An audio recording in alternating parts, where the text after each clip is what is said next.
Will I ever buy the most expensive PlayStation 2 game? For those of you that don't know, that is a game called Gun Club. At CEX, the mint version of it goes for $800 and there are 0 in stock. The regular version, just with a manual, costs $650 and there are 0 in stock. Even if I forego the manual, it's still £500 and there are still 0 in stock. There is this listing on eBay for £900, which, that's a lot of money, isn't it, for a PlayStation 2 game that I would genuinely never play? But can't lie to you, I'm tempted. It would not be the first time that I have looked at a game, gone, I'm never buying that, it's too expensive, and then done it anyway. I remember I held Godzilla for the PlayStation 4 in my hands at Canuck CEX like months ago, when it cost £190, and I didn't buy it, and the manager lady said that you'll be back and you will, and I was like, we'll see.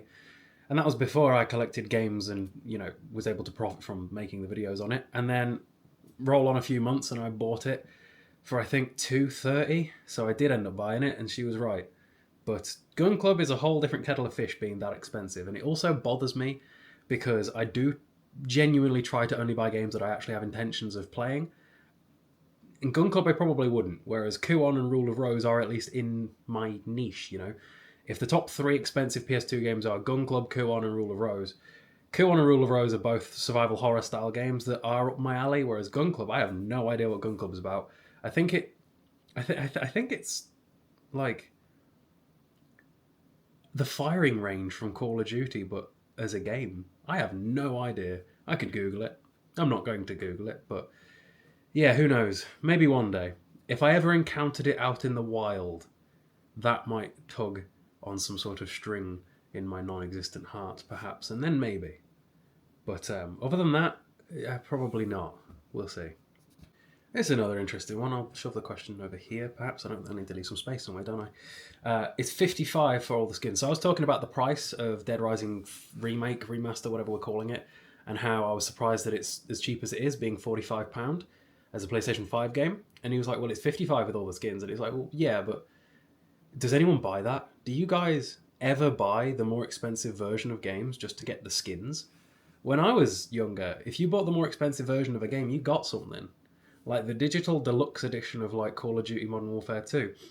You got a fully functioning pair of night vision goggles, or at least I presume they were fully functioning. I have no idea. I didn't get that. Whereas now it's like you get some COD points and you get a few glowing skins for your character and gun that you're never really going to bother with anyway. And it's like, if there's one thing I cannot get my head around caring about in a game, it is cosmetic skins that you aren't even going to see. Like, I can kind of understand camos. Like, I remember there was a bacon camo in Call of Duty Black Ops 2, and I bought that because it was like 50p or something really, very low priced. And you can at least see that on your weapon in the game. Whereas, like, character skins in a first-person game, you only see it in the lobby and when you're dead. Where's the fun in that? I truly don't understand it. And I've just never cared about cosmetics. Like, I struggle to care about how characters look in RPGs.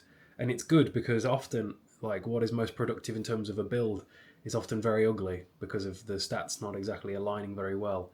But, another example is, like, you buy games like Hogwarts Legacy and it's like, oh yeah, redeem this code and you get a special cap or a hat. And I'm like, I literally cannot be bothered. I probably have, over the last generation of gaming that, like, skins have been more of a common thing, the amount of games I must have with the code in the box and it still is working because it's not redeemed must be insane. Because I never redeem those codes. I just don't care. Do you guys care about the skins? Like, I think the Dead Rising skin is a skin of Chuck from Dead Rising 2. Does anyone care? Why do you want that? I will play as default Frank when I start the game, and I won't change his clothing the entire time unless it suits some sort of statistic in the game and makes you cooler, which I think Dead Rising 2 did a little bit, where, like, you'd move a little bit faster in the ninja outfit or something like that. But I really can't care less, especially in a single-player game, bro. In a single-player game, caring about skins that are cosmetic only, I would rather shit in my hands and clap. I enjoy doing these Q&As, by the way. It's peaceful, especially putting you guys on the tripod so I can just sort of sit here and lean on my sofa rather than When I hold it up like that, my arm gets so dead by the end of it, and it's really counterproductive considering I also have to go to the gym in like an hour, so deading my left shoulder before I even head out would be great. Anyway, what's the question? Are you ever going to play through the Metal Gear Solid series? Yes. This is the year that I've made a point of going out of my comfort zone a little bit. I often replay the same, like, it's probably 30 franchises. Like, if you look at the games that I play over a given year, a lot of them are games that I have beaten before because I like circling back around. Granted, by the time I actually replay a game, it has often been like 100 games since I last played it. So it's still a massive gap in terms of amount of variety played. But this year in 2024, I've made a point of trying to play games that I haven't played before, and I think I've done pretty well at that. I think I've played a ton of games I've never played. So something else that I want to do is perhaps lean a little bit more outside of my comfort zone, not just with the games that I choose to play, but perhaps even the genre. So, for example, you can quote that I've said this before, because I have, where I've said I will never play Yakuza. And I've been coerced. I'm going to try them, and if I like them, it's going to be a very long-winded playthrough because I'm going to play all of them in a row, and that could take a long time because I presume they're pretty long games. Japanese games often tend to be. But on that same note, I also am tempted to also give Metal Gear Solid a try. I've played Metal Gear Solid 5 and I loved that one when it came out. That was fun. I've played Metal Gear Rising Revengeance a million times. Every time a new game plus that, it's great fun. It's a 2-hour game. But in terms of the actual stealth-centered Metal Gear Solid games, I've never played them. I've just played those two that I've just mentioned, Rising and 5. I own them all now because I've collected them in preparation for playing them. I don't know. Stealth is never really my thing. Like, if I do Dishonored playthroughs... I'm ill. If I do Dishonored playthroughs, I will often not be the most stealthy. I will attempt to be stealthy, and then it goes out the window. And I don't know if Metal Gear Solid is one of them where you can't... Like, I know that Splinter Cell is like this, and it's probably why I'll never touch Splinter Cell, but Splinter Cell is... Often you get seen, end of mission. Mission failed state. And I can't stand that in games. But I think that my aversion to stealth in games often comes due to the fact that I don't play stealth games, which means that my encounters with stealth in gaming are often in games that are not designed for stealth and therefore are not done very well. Do you know what I mean? Like, sometimes a game will have a forced stealth section where you cannot be seen or you'll fail the mission, and that'll get on my nerves. But the whole game isn't centered around stealth, and therefore that section isn't very good because the game mechanics don't let it be good. Whereas if I was playing a game where all of the mechanics are based around being good at stealth, then perhaps it'd be less annoying to me because the game would be based around the stealth and it would work properly. Whereas the amount of times that I've played like an old third-person game where the character's AI is just crazy and if one of them detects you, they all detect you, or they've got cones of vision that are well beyond human ability, or characters that can't crouch or hide or sneak or move slowly because that's just not in the mechanics of this otherwise hack and slash game. So I do plan to try Metal Gear Solid. I hope that I can get along with it because I feel like I should. I know it's one of the franchises that people just adore, so I'm going to give that a go. I'm going to give Yakuza a go. There's a few different franchises that I'm willing to give a go. Like, I'm tempted, and this is annoying to my brain because of the way that I play games. You guys know that I play games like at the start of the franchise and I play until the end of the franchise and I don't stop. That's how I tend to do things. I think that this franchise is one where that is near impossible because I don't even think you can play them all in modern day, and if you could, it'd be through some weird emulation issues.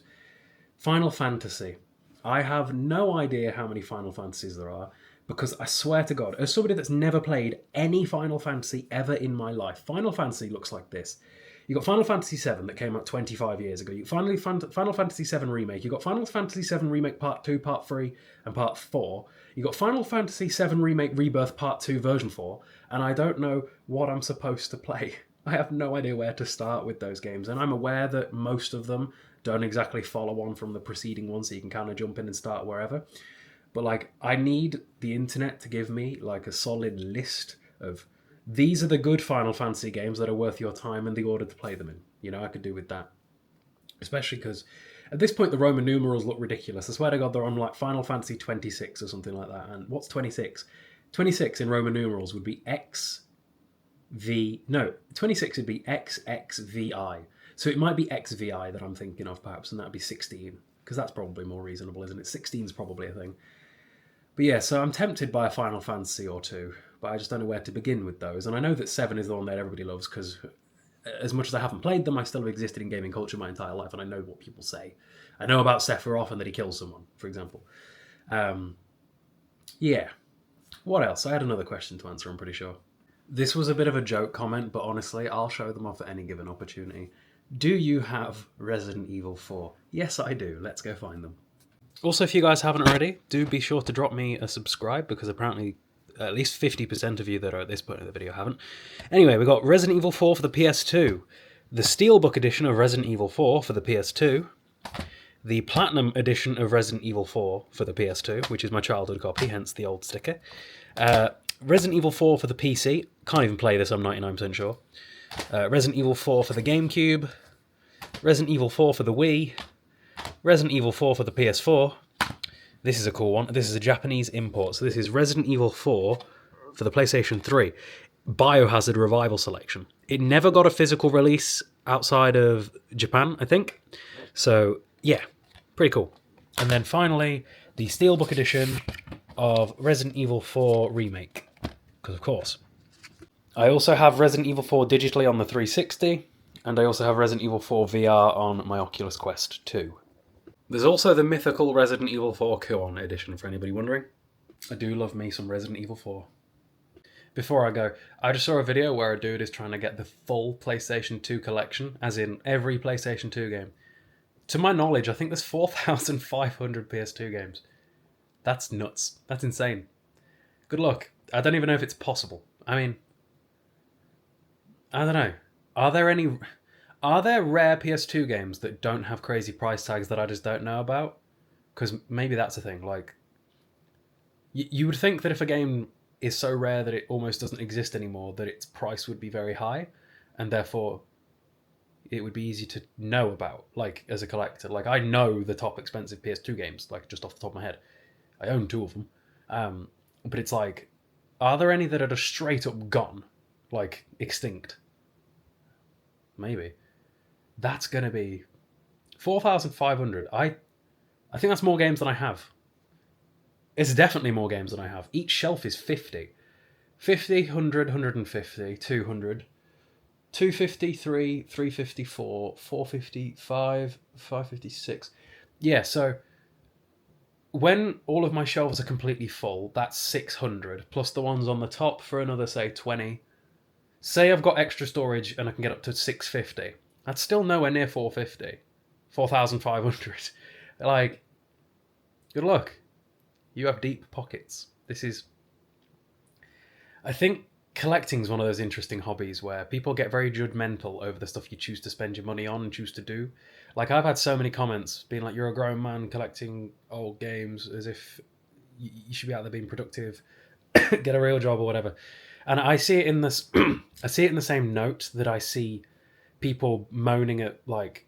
You ever see those guys that are, like, head to toe tattooed, and they're getting shit online from people being like, you'll never have a real job because of this? And it's like, you don't know what you're saying. If you see somebody that is head to toe covered in tattoos, they have got money. Because tattoos cost a fortune.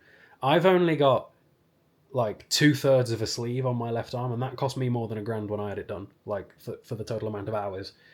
And it's like, there are people out there with, like, from like temple down, they are barely any skin visible, and I see them on TikTok and such, and I see them getting shit from people, and I'm like, they are walking around with like 6 figures worth of ink on them.